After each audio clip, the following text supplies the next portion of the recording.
Il centro di psicologia e psicoterapia funzionale di cosa si occupa? Siamo con la psicoterapeuta dottoressa Maria Rita Di Gioia che ci spiega le loro finalità. Ci presentiamo oggi come Centro di Psicologia e Psicoterapia Funzionale di Agrigento.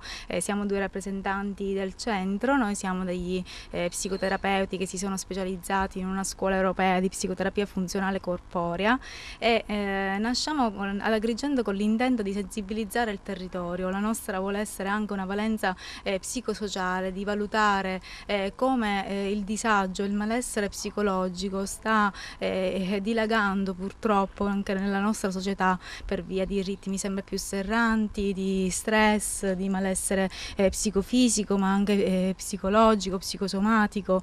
Ecco, noi appunto trattiamo alcuni disturbi che per adesso stanno avendo veramente un incremento notevole, per esempio l'ansia, l'attacco di panico, la depressione, sempre di più molte più persone soffrono di questo tipo di disagio, ma anche sin dalla nascita del bambino, nell'infanzia, nel percorso dell'evoluzione e di crescita, di sviluppo, stiamo notando che ci sono delle problematiche che andrebbero guardate, valutate, osservate in modo anche indiretto attraverso anche delle attività di osservazione, di lavoro con le persone, non soltanto a livello individuale. Noi ci occupiamo non solo dell'individuo nella sua interezza, ma anche della coppia, dei genitori, degli interventi nelle scuole, ma anche nel gruppo. Ci occupiamo di stress e lavoro correlato nelle aziende ed è per questo che oggi diventa importante il nostro intervento, perché sempre di più la nostra società è invasa da uno stato di stress che molto spesso viene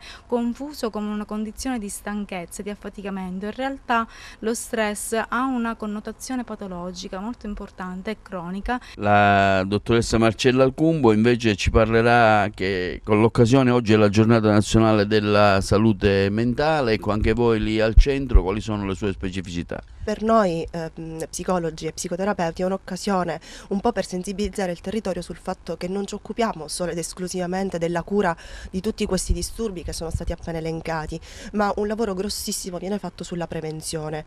Prevenzione che significa da un lato guardare a quei piccoli segnali di disagio che in realtà non sono ancora disturbi conclamati e che quindi possono essere subito presi in tempo e quindi con un intervento molto più breve, molto più rapido, quindi risolversi. Dall'altro significa anche occuparsi del benessere della persona a 360 gradi, laddove sappiamo benissimo che l'Organizzazione Mondiale della Sanità dà una definizione di benessere che non è solo assenza di malattia, ma è un completo stato di equilibrio psichico, fisico e sociale. Ad ottobre, che è il mese del benessere psicologico, noi apriamo al territorio questi laboratori. Abbiamo intanto i percorsi di benessere in gravidanza, quindi sono corsi preparto che si occupano quindi del benessere della persona già dal primissimo stato, quindi occupandosi della donna e quindi del bambino che si ha in grembo.